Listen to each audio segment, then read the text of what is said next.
चलिए देखिए दोस्तों, एनटीपीसी में पूछा हुआ प्रश्न, एनटीपीसी के प्रश्न है, पूछा हुआ प्रश्न आपका ऊपर है, एक नहीं दो पूछा हुआ, दो ही नहीं बहुत सारे हैं, यानी ऐसे प्रश्न पूछे जाते हैं। आपको क्या प्रश्न कहता है ये ध्यान दीजिए, है कुछ नहीं, फॉर्म नहीं जानिएगा तो आपको समझ में नहीं आएगा। पहला बात यह प्रश्न है, प्रश्न क्या है कि 3, 6, 5, 2 और 4 ये 5 नंबर है जिसका प्रसरण निकालना है, वेरिएंस निकालना है, समझे। अब आपको ध्यान देना, ऑप्शन आपके सामने एनटीपीसी में पूछा हुआ है 6, 7, 5, 9, 12, 15 इसका भी प्रसरण निकालना है। देखिए एनटीपीसी 2021 में पूछा हुआ है, दोनों का प्रश्न मैं ऊपर चिपका दूंगा, आप देख लीजिएगा। प्रश्न को ध्यान से देखिए, प्रसरण निकालने के लिए सबसे पहले आपको ये जानना है कि एक होता है माध्य, एक होता है माध्य, इसको माध्य बोलते हैं, और दूसरा होता है विचलन, विचलन बोलते हैं डी, डेविएशन बोलते हैं। डेविएशन का मतलब होता है कि जितने चर दिए हुए ना माध्य में से, सभी चर प्रत्येक चर में से माध्य को घटाना, ये होता है डेविएशन, समझे।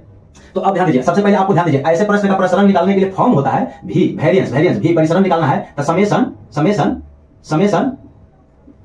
ये चर है, आई का मतलब i1 i2 बहुत सारे चर है, आई से डिनोट कर दिया, सब चर में से माध्य को घटाइए और इसको स्क्वायर कीजिए, और बटा n का मतलब कितने प्रक्षेपण है, प्रक्षेपणों की संख्या n पर बता 5 है। अब यहाँ पे देखिए चर भी है माध्य भी है, तो पहले माध्य आपको निकालना है। तो माध्य निकालने के लिए क्या कीजिएगा, सबको जोड़िए, 4, 2, 6, 5, 11, 6, 17, 3, 20, 20 में n से भाग, यानी कितने हैं 5 वो है तो 5 से भाग यानी 4 आ गया। उसके बाद अब डायरेक्ट आप ध्यान दीजिए, डायरेक्ट हम भी ही निकालते हैं, तो भी निकालते हैं, डायरेक्ट आपको क्या करना है, आपको कहा है कि माध्य जो आया नहीं माधवा को प्रत्येक चर में से घटाइए। नियम ये कहता है चर में से घटाना, डेविएशन का मतलब होता है कि प्रत्येक चर में से माध्य का जो विचलन, माध्य का विचलन ही बोला जाता है, समझे। ये हुआ डेविएशन निकालना, तो 4 सब में से घटाए, लेकिन स्क्वायर हुआ, अब ध्यान दीजिए माइनस में आए, अरे 2 में से हम 3 घटा दिए, चाहे 3 में से 2 घटाए, परिणाम तो एक ही आ रहा है, फर्क है कि एक निगेटिव आ रहा है, एक प्लस में आ रहा है, लेकिन जब स्क्वायर करेंगे तो दोनों प्लस ही देगा वैल्यू, आपको मालूम है दोनों प्लस ही। इसे कैसे भी घटाइए, 4 में से 3 घटाइए और स्क्वायर कीजिए, 4 में से 3 गया, एक माइनस एक स्क्वायर, एक प्लस में, प्लस नहीं समेशन का मतलब प्लस, ये घट रहा है, प्रत्येक चर में से माध्य को घटा रहे हैं, 6, 4 में से 6 यानी 2 है, 6 में से 4 घटाइए 2 दूनी 4, किधरों से घटाइए कोई मतलब नहीं, प्लस करेंगे, 5 में 4 गया 1 तो 1 स्क्वायर 1 ही हो जाएगा, 2 में से 4 गया तो 2 दूनी 4, ठीक, और 4 में से 4 गया 0 का, और बटा ये सब जोड़ दिया तो समेशन हो गया, बटा कितना 5 था तो 5 से भाग दे दिए,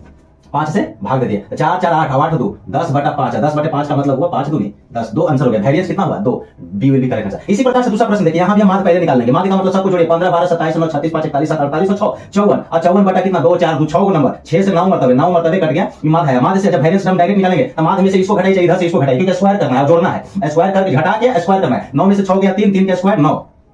इसमें से इसको हटाए माइनस का था प्लस, 3 का स्क्वायर 9, माइनस 3 का स्क्वायर 9 ही होता है, 7 में से 9 गया माइनस में 2 का स्क्वायर करेंगे तो 4, माइनस और प्लस से मतलब नहीं रखना है, डिफरेंस देख लीजिए, 4 का 9 में से 5 गया 4, 4 से 16, और 9 में से 9 गया तो 0, 0 का स्क्वायर 0, 12 में से 9 3 का डिफरेंस 3 तरीके 9, और 15 में से 9 गया तो 6 का डिफरेंस 36, अब टोटल कितना है 6 से भाग देंगे तो 9, 4, 13 और 16 29 है, हाँ 29 और 9 38, 38 और 30 68 और 74, 74 बटा 6, 6 का मतलब ये काट दीजिए, 37 ऊपर और 3 नीचे, 2 से काट दिए, 37/3, ऑप्शन कोई है 37/3, D will be correct answer. देखिए 74/600 दे देगा, समझ में। ऐसे प्रश्न बार-बार पूछे जाते हैं। अगर अच्छा लगा आई एम राइट तो ठोक दीजिए लाइक और शेयर भी कर दीजिए, चैनल से जुड़े रहिए, बेल आइकन को प्रेस करके टन टन बजाइए, जितने टन टन बजाइए उतने आपका दिमाग ठंडेगा, और दिमाग जैसे ठंडन आएगा वहां घुस जाएगा कंसेप्ट और आप सक्सेस हो जाएगा। धन्यवाद।